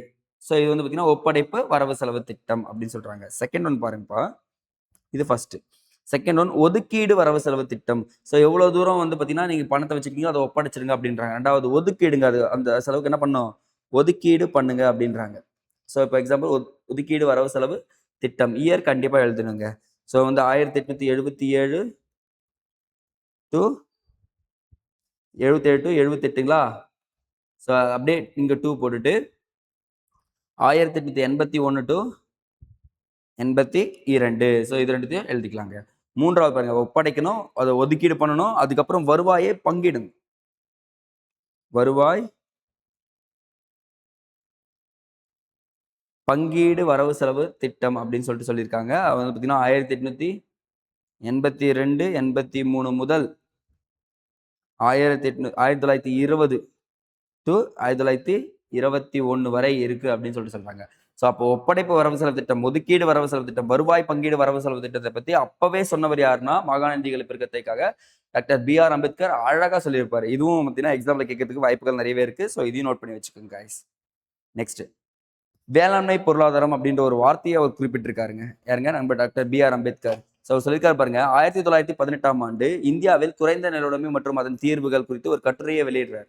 அந்த கட்டுரையில ஆடம் ஸ்மித்தின் நாடுகளின் செல்வத்தை போல் அந்த அந்த கட்டுரையில சொல்லிப்பாரு, ஆடம் ஸ்மித்தின் நாடுகளை செல்வத்தை போல் நிலவுடைமை ஒருங்கிணைப்பு மற்றும் நிலவுடைமை விரிவாக்கம் இவற்றுக்கிடையான வேறுபாட்டினை கூறியிருக்கிறார் அப்படின்றாங்க. ஸோ இது ஒண்ணுமே சொல்லைங்க. ஸோ இந்தியாவில் நிறைய பேர்கிட்ட என்னன்னா லேண்டே இல்லை. விவசாயம் பண்றதுக்கு விவசாயம் பண்றேன்னு நினைக்கிறவனுக்கு லேண்டே இல்லை. ஆனா லேண்ட் வந்து பார்த்தீங்கன்னா ஒருத்தர்கிட்டே அதிகமா இருக்கு. அப்போ நிலங்களை ஒன்றிணைக்கப்பட்டு இல்லாத விவசாயிகளுக்கு கொடுக்கணும் அப்படின்னு சொல்லிட்டு சில விஷயங்களை அழகா சொல்லியிருக்காங்க. குறைந்த நில உடைமை மற்றும் அதன் தீர்வுகள், அதுக்கான தீர்வும் கொடுத்திருப்பாரு. ஓகேங்க. நெக்ஸ்ட் சமூக நீதியை பத்தி சொல்லியிருக்காங்க. சமூக நீதி பொருளாதாரம் அப்படின்ற ஒரு டேர்ம் யூஸ் பண்ணியிருப்பாரு. சார் சமூக நீதி பொருளாதாரம்னா என்ன சார்னா, ஜாதி தாங்க மிகப்பெரிய தடையா இருக்கு சமூக முன்னேற்றத்திற்கு. அப்போ சமூகம் முன்னேறணும்னா அவங்க என்ன நினைக்கக்கூடாதுன்னா, அந்த பெரிய கம்யூனிட்டியை பத்தி யோசிக்கக்கூடாது. தனி மனிதர்கள் தங்களுக்குள் வேலையை பகிர்ந்து கொள்ள வேண்டும். கண்டிப்பா பகிர்ந்துக்கணும் ஒவ்வொரு மனுஷனும். அப்பதான் என்ன பண்ண முடியும்? ஈஸியா அந்த வேலையை முடிக்க முடியும். ஃபார் எக்ஸாம்பிள் ஒருத்தன் ஒரு வேலையை 10 நாள் செஞ்சானா, 10 பேர் செஞ்சா அந்த வேலையை எத்தனை நாள்ல முடிச்சிடலாம்? ஒரே நாள்ல முடிச்சிடலாமா? அததான் இங்க சொல்லியிருக்காரு. ஆனா இந்த இடத்துல ஜாதி முறையை சமூக பதட்டத்திற்கு காரணமாக அமைகிறது. அது பொருளாதாரத்திற்கும் மிகப்பெரிய தீங்காக அமைகிறது. அப்போ ஜாதி முறை அரசியல் ஜனநாயகத்தை விடவும் சமூக ஜனநாயகத்தை அமைப்பதில் தோல்வி அடைந்து இருக்கிறது. இப்போ வரைக்கும் வந்து பாத்தீங்கன்னா அந்த அரசியல் பொருளாதாரத்துல மிகப்பெரிய தாக்கத்தை ஏற்படுத்துகிறது அப்படின்னு சொல்லிட்டு நம்மளுடைய டாக்டர் பி.ஆர். அம்பேத்கர் அழகா சொல்லியிருக்காருங்க. சமதர்ம பொருளாதாரம் அப்படின்ற விஷயத்த சொல்லியிருக்காரு பாருங்க. அனைத்து முக்கியமான தொழில்களையும் நாட்டுடைமை ஆக்கப்பட வேண்டும். நோட் பண்ணுங்கப்பா. அனைத்து முக்கியமான தொழில்களையும் நாட்டுடைமை ஆக்கப்பட வேண்டும். நிலத்தை அரசே நிர்வகிக்க வேண்டும். நிலத்தை யார் வகிக்க வேண்டும்? அரசே நிர்வகிக்கணும். கூட்டு வேளாண்மை நடத்தப்பட வேண்டும். ஸோ என்ன பண்ணா கூட்டு வேளாண்மை நடத்தணும். அரசே காப்பீடு வணிகம் செய்ய வேண்டும். ஸோ வந்து பார்த்தீங்கன்னா இன்சூரன்ஸ்லாம் யார்கிட்ட இருக்கணும்? அவங்க கிட்ட தான் இருக்கணும்ன்ற இருக்காரு. அது மட்டும் இல்லாம அப்பதான் என்ன இருக்கும்? சமதர்ம பொருளாதாரமா இருக்கும். அனைத்து மக்களுக்கும் கட்டாயமாக காப்பீடு வசதி அளிக்கப்பட வேண்டும். காப்பீடு வசதி அளிக்கப்படும் என்று சொல்வது யாருன்னா இவர் தான். ஸோ இவர் நம்ம சொன்ன மாதிரி தான். இவருடைய பங்களிப்பு பொருளாதாரத்தில் குறைவாக இருந்தது காரணம் சட்டம் மற்றும் அரசியலில் அவருடைய பங்களிப்பு அதிகமா தேவைப்படுறதால இது குறைஞ்சு காணப்பட்டிருக்கு அப்படின்னு சொல்லிட்டு சொல்லியிருக்காங்கப்பா. ஸோ தட்ஸ் எனஃப்ங்க. Sir doctor B R. அம்பேத்கர் பொருளாதாரத்துல என்னவோ அதுதான் நான் உங்களுக்கு எக்ஸ்ட்ரா இன்ஃபர்மேஷனோட சொல்லியிருக்கேன். ஸோ இதை நீங்க நோட் பண்ணி வச்சுக்கோங்க. இது போதுங்க இப்போதைக்கு. ஓகேங்களா? நெக்ஸ்ட்டுங்க டாக்டர் ஜே.சி. குமாரப்பா. நமக்கு ஜே.சி. குமாரப்பானாலே உங்களுக்கு யார் ஞாபகம் வரணும்? பச்சை காந்தி அப்படின்னு அழைக்கப்பட்டவர் தான் ஜே.சி. குமாரப்பா அப்படின்னு சொல்லிட்டு ஞாபகம் வரணும். ஸோ இவரை பத்தி நிறைய இன்ஃபர்மேஷன் தெரிஞ்சுக்கலாமா? நோட் பண்ணுங்கப்பா. இவர் தஞ்சாவூர்ல 1892ஆம் ஆண்டு ஜனவரி 4ஆம் தேதி பிறந்தார். ஜனவரி 4ஆம் தேதி பிறந்தார். இவருடைய அனைத்து கருத்துக்களும் காந்தியே அடிப்படையாக கொண்டது. காந்தியம் அப்படின்னு சொல்லக்கூடிய விஷயத்தை வச்சிருப்பாங்க. கிராம பொருளாதார முன்னேற்றத்திற்கு கொள்கைகளை முன்னோடி என்று அழைக்கப்படுவார். கிராம பொருளாதார முன்னேற்றத்தின் கொள்கைகளின் முன்னோடி. காந்திய பொருளாதாரத்தினை பின்பற்றியவர் தந்தவரே யாருன்னு பாத்தீங்கன்னா இவர் தான் அப்படின்னு சொல்லிட்டு சொல்றாங்க. அது இல்லாம யங் இந்தியா பத்திரிகையில் காந்தியோடைய பத்திரிகைங்க யங் இந்தியான்றது. காந்தியோடைய பத்திரிகையில பணியாற்றிருக்காரு. பச்சை காந்தி என்று அழைக்கப்படுபவர் யாருன்னா ஜே.சி. குமாரப்பா. பச்சை காந்தி என்று யாரால் அழைக்கப்படுறாருன்னா ராமச்சந்திர குஹா. ராமச்சந்திர குகாவால் அழைக்கப்பட்டவர் யாருன்னா நம்ம ஜெயஸ்ரீ குமாரப்பா தான். ராமச்சந்திர குஹாலா பச்சை காந்தி என்று அழைக்கப்பட்டவர் யாருன்னா இவர் தான். அப்ப இந்தியாவில் சுற்றுச்சூழல் குறித்து அடித்தளமிட்டவர் யாருனாலும் ஜேசி குமாரப்பா தான். அப்ப ஜேசி குமாரப்பா பத்தி பேசிக் இன்ஃபர்மேஷன் தஞ்சாவூர்ல பிறக்கிறாரு, காந்தியம் என்ற விஷயத்தை கொண்டு வர கிராம பொருளாதார முன்னேற்றத்தை பத்தி சொல்றாரு, காந்திய பொருளாதாரத்தை பத்தியும் சொல்லியிருக்காரு. அப்போ யங் இந்தியா பத்திரிகையில் பணியாற்றி கொண்டிருக்கார் விடுதலை பெறும் போராட்டத்துல. பச்சை காந்தி என்று அழைக்கப்பட்டார். யாரால் அழைக்கப்பட்டாரு? ராமச்சந்திர குஹால் அழைக்கப்பட்டார் அப்படின்னு சொல்லியிருக்காங்கப்பா. ஸோ இவருடைய நூல்கள்ங்க கண்டிப்பா எக்ஸாம்பிள் ரிப்பீட்டட் கொஸ்டின்ஸ்ங்க இவருடைய நூல்கள். நிலைத்த பொருளாதாரம்,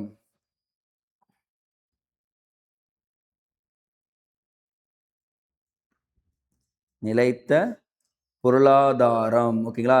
ஒரு பொருளாதாரம்னா நிலையா இருக்கணும் அப்படின்ற ஒரு வார்த்தையை எடுத்துக்கங்க.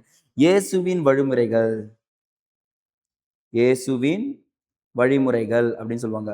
ஸோ சில வழிகளை பயன்படுத்துங்க அப்படின்னு சொல்லியிருக்காரு. இயேசுவின் வழிமுறைகள். அடுத்து வந்து பார்த்தீங்கன்னா ரொம்ப ரொம்ப இம்பார்ட்டன்ட், கிறிஸ்துவமும் அதன் பொருளாதாரமும் வாழ்க்கை முறையும். இப்போ இந்த இடத்துல நம்ம ஈஸியாக ஞாபகம் வச்சுக்கும் போது பார்த்தீங்கன்னா இந்த கிறிஸ்துவமும் அதன் பொருளாதாரமும் வாழ்க்கை முறையும் சொல்லுவாங்க. தாரமும் முடிஞ்சு போச்சு பாருங்க. அப்போ 3 புத்தகங்கள் சொல்லலாமா இவருடைய நூல்கள்? நிலைத்த பொருளாதாரம், இயேசுவின் வழிமுறைகள், கிறிஸ்துவமும் அதன் பொருளாதார சமூக வாழ்க்கை முறையும் அப்படின்ற புத்தகத்தை எழுதியிருக்காரு. ஸோ இவருடைய பொருளாதாரம் எதை அடிப்படையாக கொண்டதுன்னு சொல்லியிருந்தான், காந்திய பொருளாதாரத்தைன்னு சொல்லிட்டு சொல்லணுமா. அப்போ காந்திய பொருளாதாரம்னா என்ன? குடிசை தொழில்களை ஃபர்ஸ்ட் சொல்லியிருக்கோம், கிராம தொழில் வளர்ச்சி சங்கம் அமைக்கப்படணும் அப்படின்னு சொல்லியிருப்பாங்க. ஸோ இந்த இடத்துலமே அவர் ஆதரிக்கிறார். அந்த சோசியலிசத்தை எடுத்து உரைக்கும் வர்க்க போர்களின் முக்கியத்துவத்தை நிராகரிக்கும் அதே வேளையில் தடையில்லா சந்தையில் உள்ள பருப்பொருள் வளர்ச்சி, போட்டி மற்றும் திறன் ஆகியவற்றை நிராகரிக்கிறார். ஸோ இப்போ எக்ஸாம்பிள் பாருங்களேன், தடையில்லா பொருளாதாரம் ஒரு வார்த்தையை நம்ம பயன்படுத்தியிருப்போம். ஸோ ஒரு பொருளை நம்ம என்ன பண்றீங்கன்னா உற்பத்தி பண்றீங்கன்னா அங்க ஒரு நாட்டுல தடையில்லாத ஒரு பொருளாதார நடவடிக்கை இருந்துச்சுன்னா அந்த பொருளை நீங்க என்ன பண்ணலாம், ஈஸியா சேல் பண்ணிடலாம். ஸோ ஈஸியா சேல் பண்றப்போ அங்க உள்ளூர்ல வாழ்றாங்க பாத்தீங்களா, அவங்களுடைய நிலைமை, அவங்க அந்த பொருளை தயாரிச்சிருந்தா அவங்களுடைய நிலைமை பாதிக்கப்படுமா? ஏன்னா இவங்க கம்மி ரேட்ல இருந்து வைப்பாங்களா, இவனுடைய பேசிக் ரேட்டுக்கு என்ன கிடைக்காது, அந்த ரேட் கிடைக்காது. அப்ப என்ன பண்றாங்கன்னா தடையில்லா பொருளாதாரத்தை இவர் எதிர்க்கிறார் அப்படின்றது பாயிண்ட் நான் வச்சுக்கணும். ஸோ ஜேசி குமார் என்ன சொல்லிருக்காரு, ஏன்னா அதுதான் என்ன உருவாக்குதான், போட்டி மற்றும் திறன் ஆகியவற்றின் முக்கியத்துவத்தை நிராகரிச்சு. அவ போட்டியை பத்தி யோசிக்காது, அதே மாதிரி திறனை பத்தியும் யோசிக்காதுன்னு சொல்லியிருக்காருங்க அழகா. ஓகேங்க. ஸோ வந்து பாத்தீங்கன்னா நெக்ஸ்ட் இதெல்லாம் வந்து பாத்தீங்கன்னா களைய வேண்டும் ஒரு சமூகத்தில் சொன்னா சமூக பொருளாதார பிரச்சனைகள் 4 விஷயம் சொல்றாங்க. சமூக பொருளாதார பிரச்சனைகள். அது என்ன சார் சமூக பொருளாதார பிரச்சனை அப்படின்னு சொல்லிட்டு கேட்டீங்கன்னு வச்சுக்கோங்களேன். ஒருத்தருக்கு இருக்க இடம், உண்ண உணவு, அப்புறம் வந்து பாத்தீங்கன்னா உடை, இதெல்லாமே இருந்தா வறுமை போயிடுன்னு சொல்லலாமா? அதே மாதிரி ஒரு சமூகத்தில் உள்ள பொருளாதார பிரச்சனைகள் களைய வேண்டாம். ஃபர்ஸ்ட் நம்ம சொன்னோம் பாத்தீங்களா, ஏற்றத்தாழ்வு இருக்கக்கூடாது, ஏழை பணக்காரன் இருக்கக்கூடாது அப்படின்ற ஒரு வார்த்தையை இங்க பயன்படுத்துறாரு. அடுத்தது, யாருமே வேலை இல்லாம இருக்கக்கூடாது, வேலையின்மை இருக்கக்கூடாது, வேலையின்மை இருக்கக்கூடாது அப்படின்னு சொல்றாங்க. முக்கியமா நாட்டு மக்களுக்கு வறுமை இருக்கக்கூடாதுங்க. வறுமை தான் அனைத்துக்கும் காரணம் நம்ம சொல்லியிருப்போம் பாத்தீங்களா, அது இங்க எடுத்து வைக்கிறாங்க. ஆதரவற்ற நிலை, அது ரொம்ப ரொம்ப கொடூரம்னு சொல்லுவாங்க. ஸோ ஒரு குறிப்பிட்ட காலத்துல என்ன இருக்கக்கூடாது, ஆதரவற்ற நிலையிலும் என்ன பண்ணக்கூடாது, தள்ளி போகக்கூடாது அப்படின்னு சொல்லியிருக்காருங்க. ஸோ அப்பதான் ஜேசி குமாரப்பா பாருங்க, சமூக பொருளாதார பிரச்சனைகள், வேலையின்மை, வறுமை, ஆதரவற்ற நிலை, இதை பத்தியும் நம்ம என்ன சொல்லியிருக்காரு, அழகா சொல்லியிருக்காரு. இது எல்லாமே ஒரு நாட்டுல என்ன பண்ணணும், களைய வேண்டும், இதெல்லாம் இருக்கவே கூடாது அப்படின்னு சொல்லியிருக்காரு. அப்போ அகமதாபாத்ல என்ன பண்றாருன்னா ஒரு குஜராத் வித்யாபீடத்தில் பணியாற்றி கொண்டிருக்காரு. அப்ப பணியாற்றி பொருளாதார பேராசிரியரும் பதவி வகிச்சிருக்காரு. இந்த இடத்துல இந்த இம்பார்ட்டன்ட் பாயிண்ட் நோட் பண்ணுங்க கைஸ். அனைத்து இந்திய கிராம தொழில் கழகத்தை 1935ஆம் ஆண்டு என்ன பண்றாரு, உருவாக்குனாரு. யாரு, நம்ம ஜேசி குமாரப்பா. அப்ப வெளியேறு இயக்கத்தின் போது ஓராண்டுக்கு மேல் சிறையில் அடைக்கப்பட்டார். ஓராண்டுக்கு மேல் சிறையில் அடைக்கப்பட்டு அந்த இடத்துல என்ன பண்ணாரு, இந்தியா பத்திரிகையிலும் பணியாற்றிருக்காருன்னு சொல்றாங்க. அப்ப வேளாண்மைக்காக தேசிய கொள்கைகள் மற்றும் கிராம தொழில் முன்னேற்றத்திற்கு பல கொள்கைகளை வகுத்து கொடுத்திருக்காரு. சோ கொள்கைகளை வடிவமைப்பன் சிற்பின்னு சொல்லும் கொள்கை வடிவமைத்தவர்னு சொல்லிட்டு அப்ப இந்த இடத்துல ஜேசி குமாரப்பா இருக்கிறார் அப்படின்னு சொல்றாங்க. அப்ப ஜேசி குமாரப்பா இப்போ ரீசெண்டா ட்ரெண்டிங்கா காந்திய பொருளாதாரத்தை நிறுத்தியவர் யாருன்னா இவர் தான் அப்படின்னு சொல்லிட்டு சொல்லலாமா. ஸோ இவரை பத்தி கேள்விகள் கேட்கறதுக்கு வாய்ப்பு நிறையவே இருக்கு. ஸோ ரிப்பீட்டட் கொஸ்டின்ஸ்லாம் என்னென்னன்றதை நான் உங்களுக்கு என்ன சொல்லியிருக்கேன், மார்க் பண்ணி கொடுத்துட்டு வந்துட்டே இருக்கேன். இதையும் நீங்க என்ன பண்ணிக்கணும், எழுதி வச்சுக்கோங்க. ஓகேங்களா. நெக்ஸ்ட்டுங்க. ஸோ ரொம்ப ரொம்ப இம்பார்ட்டன்ட், வி.கே.ஆர்.வி. ராவ். ஸோ விகேஆர்வி ராவை பத்தி சொல்லணும்னா நிறையவே சொல்லிட்டு போகலாம். சுதந்திரத்துக்கு முன்னும் பின்னும் ஒரு கூற்று இருக்கு பாருங்க. டி.ஆர். பிரம்மநந்தாவின் கூற்றுப்படி சுதந்திரத்துக்கு முன்னும் பின்னும் இந்தியாவில் தலை சிறந்த பொருளியல் அறிஞர்களாக டாக்டர் டி.ஆர். காட்கில், சி.என். வக்கீல், விகேஆர்வி ராவ் ஆகியோரை குறிப்பிடலாம். அவர் பிரம்மானந்தா சொல்றாரு சுதந்திரத்துக்கு முன்னும் பின்பும் பாத்தீங்கன்னா காட்கில், வக்கீல், ராவ் இருந்திருக்காங்கன்னு சொல்லிட்டு. அப்ப விகேஆர்வி ராவ் வந்து பாத்தீங்கன்னா ஒரு தலை சிறந்த சிந்தனையாளர், ஆசிரியர், பொருளாதார ஆலோசகர், அது மட்டும் இல்லாம நேரடி கொள்கை வடிவமைப்பாளர் அப்படின்னு சொல்லிட்டு ஒரு பட்டத்தையும் இவங்களுக்கு கொடுத்துருக்காங்கப்பா. ஸோ இவருடைய முக்கிய 3 கருத்துக்கள் இருக்குங்க. எடுத்த உடனே நம்ம கருத்து தான் நமக்கு அடையாளமே சொல்லலாம். பொருளாதாரத்துடைய கருத்து பாருங்க. ஃபர்ஸ்ட் தேசிய வருமானத்தை பத்தி சொல்லியிருக்காருங்க. ஸோ ஒரு நாட்டு வருமானம் 10 படிச்சிருப்போம். தேசிய வருமானம், ஜிடிபி, ஜிஎன்பி எல்லாம் இருக்கு பார்த்தீங்களா, அதை பத்தி குறிப்பிட்டிருக்காரு. உணவு ஊட்டச்சத்து பகிர்வுன்னு சொல்லியிருக்காருங்க. உணவு ஊட்டச்சத்து, ஒரு மனுஷன் நல்லா சாப்பிட்டு நல்லா வாழ்ந்தாதான் அவனால வேலை செய்ய முடியும். அது அந்த மூலியமா தான் அவங்க பணத்தை ஈட்ட முடியும் அப்படின்னு சொல்லிட்டு சொல்லுவாங்கல்ல, அதை பத்தி சொல்லியிருக்காரு. அதே மாதிரி பண்டங்களின் பகிர்வு இருக்கணும் அப்படின்றாருங்க. பண்டங்களின் பகிர்வு கண்டிப்பாங்க. ஒரு பொருள் நீங்க உற்பத்தி பண்ணா அது என்ன பண்ணணும், பகிர்ந்தளிக்கப்படணும் அப்படின்னு சொல்லிட்டு சொல்லியிருக்காரு. வேலை வாய்ப்பு மற்றும் தொழில்நுட்ப பகிர்வு அப்படின்றாருங்க. வேலை வாய்ப்பு மற்றும் தொழில்நுட்ப பகிர்வு கண்டிப்பா வேலை இல்லாம என்ன பண்ணக்கூடாது, ஒரு இடத்துல இருக்கக்கூடாது. அதுவும் இல்லாம தொழில்நுட்ப பகிர்வுங்க. சார் நாலேஜ் ஷேரிங்னு சொல்லிட்டு ஒரு டேர்ம் கண்டுபிடிச்சிருப்பாங்கப்பா. சார் என்கிட்ட இருக்க நாலேஜ் உங்ககிட்ட ஷேர் பண்றேன், உங்ககிட்ட இருக்க நாலேஜ் அப்ப தொழில்நுட்பம் இருந்தாலும் என்ன பண்ணணும், பகிர்வு பண்ணணும் அப்படின்னு சொல்லிட்டு சொல்லியிருக்காருங்க. ஸோ இவர் ஒரு ஆய்வு கட்டுரை எழுதியிருப்பாரு. இது இம்பார்ட்டன்ட், நோட் பண்ணுங்க guys. இந்த ஆய்வு கட்டுரை எக்ஸாம்ல கேட்கறதுக்கு நிறைய வாய்ப்பு இருக்கு. சிறு புத்தகம் இருக்கும், இதுவும் இம்பார்ட்டன்ட். இது ரெண்டுமே எழுதிக்கிறீங்களா? எழுதி பார்க்கலாம். முழு வேலை வாய்ப்பும் பொருளாதார முன்னேற்றமும். முழு வேலை வாய்ப்பும் பொருளாதார முன்னேற்றமும். ஸோ இந்த புத்தகத்துல நிறைய சொல்லியிருப்பாருங்க. ஒரு நாடு பொருளாதார முன்னேற்றத்துல முன்னேறணும்னா முதல்ல நீங்க என்ன பண்ணணும், வேலை வாய்ப்புல கான்சென்ட்ரேட் பண்ணுங்க அப்படின்னு சொல்லியிருப்பாரு. அப்போ ஒரு புத்தகம் எழுதியிருப்பாரு. இந்திய பொருளியல் வாழ்வில் என்ன தவறு, என்ன தவறு, தவறா அப்படின்னு சொல்லுவாங்கல்ல. இந்திய பொருளியல்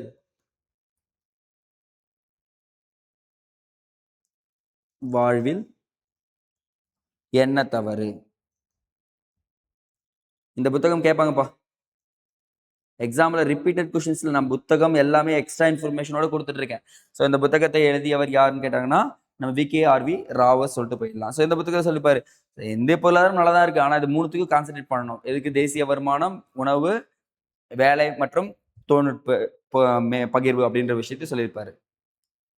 ஸோ ராவ் அவர்கள் தேசிய அளவிலான ஆராய்ச்சி நிறுவனங்களை நிறுவியிருப்பாருப்பா. டெல்லி பொருளாதார பள்ளி டெல்லியிலையும், பொருளாதார வளர்ச்சி கழகம் டெல்லியிலையும், சமூக பொருளாதார மன்றத்துக்கான கழகம் பெங்களூர்லயும் இவருடைய காலகட்டத்தில் தான் நிறுவப்பட்டது. ஸோ இவர் வந்து பாத்தீங்கன்னா கீன்ஸின் மாணவர்களில் சிறந்தவர் என்று ஒருத்தர் சொல்லியிருப்பாருங்க.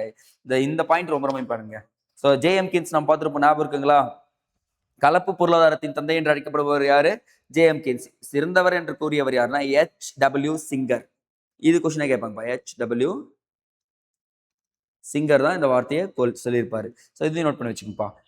நெக்ஸ்ட், நாட்டு வருமானம் கணக்கீடு முறை. ராவ் ஜே.எம். கீன்ஸின் மாணவர் மட்டுமல்லாது கோலின் கிளார்க் அவருடைய பணி செஞ்சிருக்காரு. ஸோ அப்போ நாட்டு வருமானத்தை கணக்கிடும் போது என்ன பண்றாருன்னா, ராவ் கின்ஸோட மாணவரும் மட்டுமல்லாமல் என்னது கோலின் கிளார்க் என்ற ஒரு பொருளியல் அறிஞர் இருக்காரு, அவருடைய சேர்ந்து பணி செஞ்சிருக்காரு. ஸோ அப்போ ஒரு முன்னேறி கொண்டிருக்கும் பொருளாதாரத்தில் சில விஷயங்கள் இருக்கணும் அப்படின்னு சொல்லிட்டு சொல்றாருங்கப்பா. ஸோ ஒரு பொருளாதாரம் முன்னேறணும்னா நிறைய விஷயம் இருக்கணும், ஆனா முன்னேறி கொண்டிருக்குன்னா முதலீடு இருக்கணும்.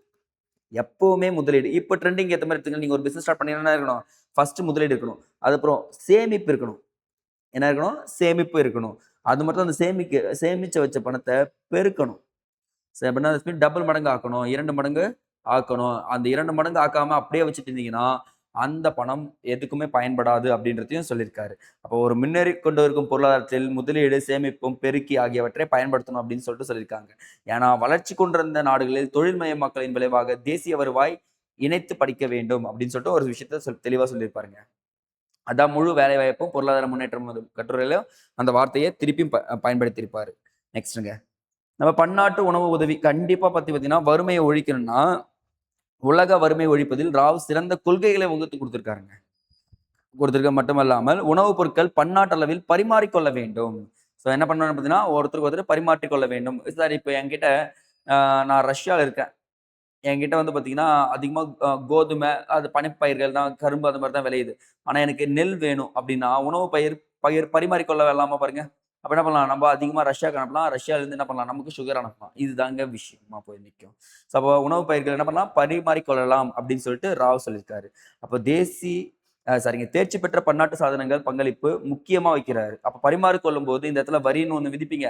அந்த வரியின் மூலமா அந்த நாட்டுக்கு அதிக வருமானம் கிடைக்கும் அப்படின்னு சொல்லிட்டு சொல்லியிருக்காருங்க. நெக்ஸ்ட்ங்க, சமதர்மத்திற்கு ஆதரவு அளிச்சிருக்காருங்க. ராவ் சமதர்ம இந்தியாவை என்ன பண்ணும், உருவாக்கணும் அப்படின்னு சொல்லிட்டு சொல்லியிருக்காரு. ராவின் பார்வையில் தொழில்மயமாதல். ராவ் எழுதிய இந்திய பொருளியல் வாழ்வில் என்ன தவறு என்ற புத்தகத்தில் 1938 நான் சொன்ன பத்திலாம் அந்த இடத்துல அழகா சொல்லியிருப்பாரு. தொழில்மயமாதல் பத்தி, நன்மைகள் தீமைகள் பத்தி டீடைல்டா எக்ஸ்பிளைன் பண்ணி கொடுத்துருப்பாருங்க. அது மட்டும் இல்லாம இந்தியாவில் தனிநபர் வருமானம் குறைவிற்கு, தனிநபர் ஊட்டச்சத்து குறைவிற்கும் காரணங்கள் இருக்கிறது. ஆமாங்க. இருக்கு அப்படின்னு சொல்லிட்டு சொல்லியிருக்காரு. அந்த காரணங்களை பத்தியும் நம்ம பார்த்துக்கலாம். அப்போ பார்த்தீங்கன்னா, இந்தியாவில் தனிநபர் வருமானம் குறைவிற்கும், தனிநபர் ஊட்டச்சத்திற்கும் காரணங்களா சில விஷயங்கள் இருக்கு அப்படின்னு சொல்லிட்டு சொல்லியிருக்காருங்க. பின்வரும் காரணங்கள் பார்க்கலாமா? முறையற்ற நில உடைமை. கண்டிப்பா. நிலம் துண்டாடல், நிலம் பிரிக்கப்படுதல், பயிர்களுக்கு குறைவான நீர்ப்பாசன வசதி கிடைத்தல், பேரளவு தொழில்துறை இல்லாமை. அடுத்து பார்த்தீங்கன்னா, வேளாண்மையில் அதிக மக்கள் தொகை அழுத்தம் இருக்கும். முதலீடு இல்லாமைங்க. ஸோ இதெல்லாமே வந்து பார்த்தீங்கன்னா, தனிநபர் வருமான குறைவிற்கும், ஊட்டச்சத்திற்கும் முக்கிய காரணங்களா ராவ் வந்து பார்த்தீங்கன்னா, அந்த புத்தகத்துல எழுதி அழகா குடுத்திருப்பாருங்க. நெக்ஸ்ட்டுங்க. கிராமங்கள்ல பொருளாதாரம் முன்னேறணும்னா என்ன சார் பண்ணணும் அப்படின்னு சொல்லிட்டு கேட்டீங்கன்னா, ராவ் வந்து சொல்லியிருப்பாரு பாருங்க. கிராம முன்னேற்றத்திற்கு கிராம குழுக்கள் அமைக்கப்பட வேண்டும். ஸோ அப்போ ஊரக வளர்ச்சிக்கு கிராமங்கள் தொகுப்பாக ஒரே அழகாக செயல்பட வேண்டும். ஸோ கிராமங்கள் ஒன்றிணைந்து செயல்பட்டால் உற்பத்தி என்ன ஆயிடும், அதிகரிக்கும் அப்படின்னு சொல்லிட்டு சொல்லியிருக்காரு. அது மட்டும் இல்லாம கிராமங்கள் சமூக மற்றும் பொருளாதார மேம்பாடு அடையும். அந்த அடையும் போது அங்க வாழக்கூடிய மக்கள் வாழ்வாதாரத்தில் முன்னேறி காணப்படுவார்கள். அப்ப சுய முன்னேற்றத்திற்கு பொதுமக்கள் பங்களிப்புடன் தங்களை வடிவமைத்துக் கொள்ளும் வகையில் பொருளாதார நடவடிக்கை இருக்க வேண்டும். பொருளாதார நடவடிக்கை இருக்க வேண்டும் என்று சொல்லிட்டு சொல்லியிருக்காங்க. ஸோ எக்ஸாம் பாயிண்ட் ஆஃப் வியூல கிராம பத்தியும் நம்ம BKRV ராவ் சொல்லியிருக்காருன்னு சொல்லிட்டு சொல்லியிருக்காங்கப்பா. ஸோ எக்ஸாம் பாயிண்ட் ஆஃப் வியூல பாருங்க, நம்ம கிட்டத்தட்ட ஒரு 6 லீடர்ஸை பார்த்துருக்கோம். 6 லீடர்ஸ் என்ன பண்ணாங்க, எதுக்கு எக்ஸாம்பிள் இம்பார்ட்டன்ட், அது இல்லாமல் அவங்க கூறிய கருத்துக்கள் எந்த அளவுக்கு இப்போ ட்ரெண்டிங்கில் தாக்கம் ஏற்பட்டிருக்கு அப்படின்னு சொல்லிட்டு பார்த்துருக்கோங்க. ஸோ இது எல்லாமே டீட்டெயிலாக உங்களுக்கு நான் கொடுத்தாச்சுங்க. ஸோ ஓகேங்க, நெக்ஸ்ட் நம்ம இம்பார்ட்டன்ட் நம்மளுடைய இந்திய நாட்டின் ஒரு பொருளியல் அறிஞர் அமர்த்தியா குமார் சென்.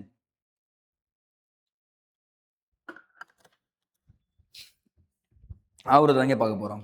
ஸோ வந்து பார்த்தீங்கன்னா அவர் எக்கச்சக்கமான விஷயங்கள் பெற்றிருக்கலாம். இதில் எக்ஸ்ட்ரா இன்ஃபர்மேஷன் நிறையவே இருக்கும். நோட் பண்ணிட்டே வந்துருங்க. ஸோ ஒரு பொருளியல் அறிஞர், நன்னறி தத்துவ அறிஞர், சுந்தரத்தை முக்கியமா நேசிப்பவர், மனிதநேய ஆதரவாளர் அப்படின்னு சொல்லிட்டு சொல்லலாம் நம்மளுடைய அமர்த்தியா குமார் சென். ஸோ நமக்கு ஞாபகம் இருக்குங்களா, HDI ஹியூமன் டெவலப்மெண்ட் இண்டெக்ஸ் வந்து பார்த்தீங்கன்னா பாகிஸ்தான் நாட்டை சேர்ந்த மெஹபுல்லாவுடன் சேர்ந்து இவரும் வெளியிட்டிருப்பாரு அப்படின்னு சொல்லிட்டு சொல்றாங்க. ஸோ நோபல் பரிசு இவருக்கு கொடுக்கப்படுது. எதுக்காக? பொருளாதாரத்திற்காக. எந்த ஆண்டு நோபல் பரிசு கொடுக்கப்படுதுன்னா 1998ஆம் ஆண்டு கொடுக்கப்படுது. ஸோ பாரத் ரத்னா விருதும் கொடுக்கப்படுது. எந்த ஆண்டுன்னு பார்த்தீங்கன்னா 1999ஆம் ஆண்டு. 2 விஷயத்துக்காக இவருக்கு பாரத் ரத்னா விருது கொடுத்துருப்பாங்கப்பா. எக்கனாமிக்ஸ்ல வந்து பார்த்தீங்கன்னா வெல்ஃபேர் எக்கனாமி அப்படின்னு சொல்லுவாங்கப்பா. நலவாழ்வு பொருளியல் அப்படின்னு சொல்லுவாங்க தமிழ்ல. நான் இங்கிலீஷ்ல எழுதிடுறேன். வெல்ஃபேர் எக்கனாமி அதுக்காகவும், ரெண்டாவதா வந்து பார்த்தீங்கன்னா சோசியல் சாய்ஸ் தியரி அப்படிங்கிற சமூக தீர்வு கோட்பாடு. சோசியல் சாய்ஸ் தேரி, சோசியல் சாய்ஸ் தேரி அப்படின்ற ஒரு கொடுத்துருப்பாங்க. ஸோ அப்போ பாரத் ரத்னா விருதும் என்ன ஆட்சி இவருக்கு கொடுக்கப்பட்டது. எந்த ஆண்டு முக்கியம், எந்தெந்தக்காக கொடுக்கப்பட்டதுன்னு தெரிஞ்சுக்கணும். கண்டிப்பா இவர் ஒரு பொருளாதார மேதைங்க, மறுக்கவே முடியாதா பாருங்க. இவர் எழுதிய ஆய்வு கட்டுரை பாருங்க, ஈக்குவலிட்டி ஆஃப் வாட், இது எழுதுங்கப்பா. கேட்பாங்கப்பா ஆய்வு கட்டுரைன்னு சொல்லிட்டு கேட்டாங்கன்னா, இந்த ஃபர்ஸ்ட் ஆல்ரெடி எழுதிட்டேன். இந்த இடத்துல இங்கிலீஷ் தான் எதுவும். ஈக்குவலிட்டி ஆஃப் வாட் அப்படின்னு கொடுத்துருக்காங்க. சமத்துவம்னா என்ன அப்படின்றதுக்கு சொல்லியிருப்பாரு. அதுக்கப்புறம் வந்து பார்த்தீங்கன்னா நூல் ஒன்று எழுதியிருப்பாருங்க, அன்சர்டன் க்ளோரி அப்படின்னு சொல்லுவாங்க. NUNCERTAIN glory. ஸோ அப்போ பார்த்தீங்கன்னா இவருடைய ஆய்வு கட்டுரை, இவருடைய நூல் கண்டிப்பாக கேட்கும். இங்கே கீழே ஒரு நூல் இருக்கும், அதை பற்றி நம்ம சொல்லிடலாம். ஸோ அப்போ வந்து பார்த்தீங்கன்னா இது ரெண்டுமே எக்ஸாம்பிள் கேட்கறதுக்கு வாய்ப்புகள் நிறையவே இருக்கு. நோட் பண்ணி வச்சுக்கோங்க கைஸ். ஸோ இவர் பண்ண விஷயம் பாருங்களேன், வறுமையும் பஞ்சமும் பற்றி நிறைய கட்டுரைகள் எழுதியிருப்பாருங்க. அதில் பார்த்தீங்கன்னா உரிமை மற்றும் இழப்பு பற்றி ஒரு கட்டுரை எழுதுறாரு. உரிமை மற்றும் இழப்பு பற்றி எந்த ஆண்டு பார்த்தீங்கன்னா 81ல எழுதியிருப்பாரு. அதுல நிறைய சொல்லியிருப்பாரு. ஏன்னா அவருடைய புத்தகத்தில் பஞ்சங்கள் பற்றியும் ஆய்வு உண்மையான காரணங்கள் எடுத்து வச்சிருப்பாரு. நிறைய புத்தகங்கள் பஞ்சங்களை பத்தி நிறையவே சொல்லியிருப்பாரு. உண்மையான காரணங்கள் என்னெல்லாம் அப்படின்னு சொல்லிட்டு சொல்லியிருப்பாருங்க. ஸோ அப்போ வருமான பகிர்வு, வறுமை கோட்டிற்கு கீழ் உள்ள மக்களின் நுகர்வு ஆகியவற்றை கணக்கில் எடுத்துக்கொள்ள வேண்டும். இதை எடுத்துனாதான் என்ன பண்ணோம், வருமானம் சரியா கிடைக்குதா இல்லையான்றது சொல்லியிருப்பாரு. திறன் பற்றி அவருடைய கருத்து கேட்டீங்கன்னா, பொருட்கள் அல்லது பயன்பாடுகளை விட திறன்களை வளர்த்து கொள்ளணும். ஒருத்தங்கிட்ட நீங்க பொருளோ இல்ல சில விஷயங்களையோ வாங்குறத விட அவங்க கிட்ட இருக்க திறமையை நீங்க வளர்த்துக்குங்க. அதே மாதிரி வளர்த்துக்கிட்டு என்ன பண்ணுவீங்க, ஆட்டோமேட்டிக்கா உங்களுக்கும் என்ன ஆகும், அந்த வருமானம் கிடைக்கும் அப்படின்னு சொல்லிட்டு சொல்லியிருக்காருங்க. ஸோ இவர் வந்து பார்த்தீங்கன்னா, நிறைய உரிமைகள் நமக்கு மக்களுக்கு ஒரு அரசாங்கம் கொடுக்கணும். என்னென்ன உரிமைகள் கொடுக்கலாம்னு பாருங்களேன். ஊட்டச்சத்து உணவு கண்டிப்பா யார் கொடுத்தாகணும், ஒரு கவர்மெண்ட் கொடுத்தே ஆகணுங்க. ஊட்டச்சத்து உணவு, நல்ல ஊட்டச்சத்தான உணவு கண்டிப்பா கொடுக்கணும். இப்ப வந்து பார்த்தீங்கன்னா, கரண்ட் டேட்டால எடுத்து பாருங்களேன். போஷான் அபியான், ஊட்டச்சத்தை உறுதி செய் திட்டம், இது எல்லாமே வந்து பார்த்தீங்கன்னா, ஊட்டச்சத்தை பத்தி சொல்லியிருக்காங்க. நெக்ஸ்ட், ஒரு மனிதனுக்கு மருத்துவம் அரசாங்கம் ஏற்படுத்தி கொடுக்க வேண்டும். மருத்துவம். அது வந்து பார்த்தீங்கன்னா, எந்த ஒரு நோயா இருந்தாலும் அதுக்கு மருந்து பொருட்களையும் குடுக்கணும்னு சொல்லிட்டு சொல்லியிருக்காங்க. உடல்நல பாதுகாப்பு குடுக்கணும். உடல்நல பாதுகாப்பு. சாதாரண உடல்நல பாதுகாப்பு அப்படின்னு கேட்டீங்கன்னு வச்சுக்கோங்களேன், ஒரு மனுஷன் வாழ்றான்னா, அவனுக்கு எந்த ஒரு நோயும் தொற்றும் நோய் வரக்கூடாது அப்படின்ற விஷயத்த எடுத்துக்குவாங்க. முக்கியமா எல்லாரும் சொன்ன ஒரு வார்த்தை இருக்கு பாருங்க, வேலை வாய்ப்பை ஏற்படுத்தி குடுங்கப்பா. ஏன்னா, வேலை வாய்ப்பு இல்லாம தான் ரொம்ப கஷ்டப்படுறாங்கன்றாங்க. நெக்ஸ்ட், பஞ்சத்தின் போது ரொம்ப ரொம்ப இம்பார்ட்டன்ட்ங்க. பஞ்சத்தின் போது. ஸோ எக்ஸாம்ல கேட்பாங்க, பஞ்சம் நடந்துச்சுன்னா, பஞ்சத்தின் போது வழங்கப்படும் உணவு நமது உரிமைகளாக மாற வேண்டும். இப்ப திடீர்னு வறட்சியோ, பஞ்சமும் ஏற்பட்டுச்சுன்னா என்ன ஆயிடணும், நம்மளுடைய அவங்க கவர்மெண்ட் குடுக்குறது ஒரு உரிமையா இருக்கணும் அப்படின்னு சொல்லிட்டு சொல்லியிருக்காரு. இதுதான் வந்து பார்த்தீங்கன்னா, ஒரு நாட்டுடைய மக்களுக்கு முக்கியமான உரிமைகள். இது அரசாங்கம் கட்டாயமாக கொடுக்க வேண்டும் அப்படின்னு சொல்லிட்டு சொல்லியிருக்காரு. ஸோ தொழில்நுட்ப தெரிவு. ஸோ மூலதன தெரிவு தொழில்நுட்ப முறையில் உழைப்பாளர்கள் உபரியாக உள்ள பொருளாதாரத்தில் வேலைவாய்ப்புகள் அதிகரிப்பது கடினம். ஸோ இந்த டேர்ம் புரியுதா பாருங்க. எந்த ஒரு இடத்துலயோ தேவைக்கு மீறி வேலையாட்களை நீங்கள் அமர்த்தினீர்கள் ஆனால் அங்க வேலை வாய்ப்பு உருவாகாது, வேலையும் நடக்காது. அப்பதான் ஒரு புத்தகம் எழுதியிருக்காரு. தொழில்நுட்ப தெரிவு அப்படின்ற ஒரு புத்தகத்துல அழகா சொல்லியிருப்பாருங்க. வேலையாட்களை கம்மியா வச்சு வேலை வாங்கிக்கோ, புரொடக்ஷன் இன்க்ரீஸ் பண்ணிக்கோ, வேலையாட்களுக்கு அதிகமா வைக்காத. அதான் சொல்லுவாங்க, சமமா வச்சுக்கோ, கம்மியா கம்மியா வச்சுக்கோ. ஆனா அதிகமா வச்சுட்டா என்ன, வேலையும் நடக்காது, வேலை வாய்ப்பும் உருவாகாது அப்படின்னு சொல்லிட்டு சொல்லியிருக்காரு. சுதந்திரத்தை நேசிப்பவர் மற்றும் மனிதநேய ஆதரவாளர் இதெல்லாம் நம்ம பார்த்தாச்சுங்க. ஸோ வந்து பார்த்தீங்கன்னா, கல்வி, உடல்நலம், ஊட்டச்சத்து, பாலின சமத்துவம், அது வந்து பார்த்தீங்கன்னா துன்பம் நேரும் காலங்களில் பாதுகாப்பு வழங்க வேண்டியது நம்மளுடைய அரசாங்கத்தின் கடமை அப்படின்னு சொல்லிட்டு சொல்லியிருக்காருங்க. ஸோ தட்ஸ் எனஃப்ங்க இந்த பாயிண்ட்ஸோட. ஸோ நம்ம என்னென்ன தேவையோ அதை மட்டும் நான் உங்களுக்கு ஷார்ட் அண்ட் ஸ்வீட்டாக கொடுத்துருக்கேன். ஸோ இதை நீங்கள் ஒன்ஸ் ஒரு ரீட் மட்டும் பண்ணிக்கோங்க போதும். சரிங்களா? மற்றபடி வேற எதுவும் தேவையில்ல. ஒரே ஒரு வீடியோ பார்க்குறீங்க, மொத்த அந்த 7 அறிஞர்களை பத்தி என்ன பண்ணீங்க, அழகா தெரிஞ்சுட்டு வந்துட்டீங்களா? உங்களுக்கு ஈஸியா கோ த்ரூ பண்ற மாதிரி இருக்கும். எக்ஸ்ட்ரா இன்ஃபர்மேஷன் கொடுத்துருப்பேன். அதையும் நீங்க என்ன பண்ணணும், ஒரு நோட் போட்டு எழுதுங்க. ஸோ ஒரு கிளாஸ் முடியிறப்போ நான் எப்பவுமே ஒரு விஷயத்த சொல்லிட்டே இருப்பேங்க. நல்லா ஞாபகம் வச்சுக்கோங்க. நம்ம என்னதான் மெனக்கட்டு படிச்சாலும், நாங்க என்னதான் மோட்டிவேட் பண்ணாலும் நீங்க ஒர்க் பண்றது தான்.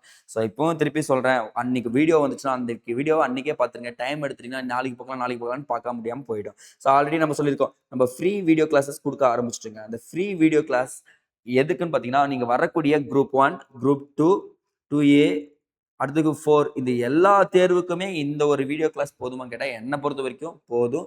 கிளியரா ஒரு முறை பார்த்துட்டு ரிவிஷன் பண்ணிட்டு மட்டும் போயிடுங்க. சரி, ஓகேங்களா? சரி, ஓகே காய்ஸ், நம்ம என்ன பண்றோம் பார்த்தீங்கன்னா, இப்போ இந்த வீடியோ முடிஞ்ச உடனே டெலகிராம் லிங்கை டிஸ்கிரிப்ஷன் கீழே தரேன். ஜாயின் பண்ணாதவங்க ஜாயின் பண்ணிக்கோங்க. ஜாயின் பண்ணவங்க எல்லாருமே என்ன பண்றீங்கன்னா, அதை பின் பண்ணி மேலே வச்சுக்கோங்க. அப்பதான் நம்ம நோட்டிஃபை பண்ணும்போது ஃபர்ஸ்ட் வந்து நிற்கும். நீங்க உள்ள போய் கிளாஸ் பார்க்கறதுக்கு ஈஸியா இருக்கும். ஸோ இது மட்டும் இல்லாம உங்களுக்கு டிஎன்பிசியை பத்தியும் இந்த சப்ஜெக்டை பத்தியும் ஏதாச்சும் கேள்விகளோ, இல்லை சார் எனக்கு இது சொல்லிக் கொடுங்க, இது தெளிவுபடுத்துங்க அப்படின்னு சொல்லிட்டீங்கன்னா கமெண்ட் செக்ஷன்ல கமெண்ட் பண்ணுங்க. கண்டிப்பா நாங்க உங்களுக்கு கிளாரிஃபை கொடுப்போம் அப்படின்றத சொல்லிடுறாங்க. இனிமே ஸ்டடீஸ்ல பயங்கரமா கான்சன்ட்ரேட் பண்ணுங்க. ஃபயரா இறங்கிடுங்க. லெசன்ஸை ஒரே முறை படிக்கிறீங்க, அழகா மார்க் ஸ்கோர் பண்ணிட்டு போயிட்டே இருக்கீங்க. ஓகேங்களா? ஓகே கைஸ், செஷன் முடிச்சுக்கலாமா? தேங்க்யூ.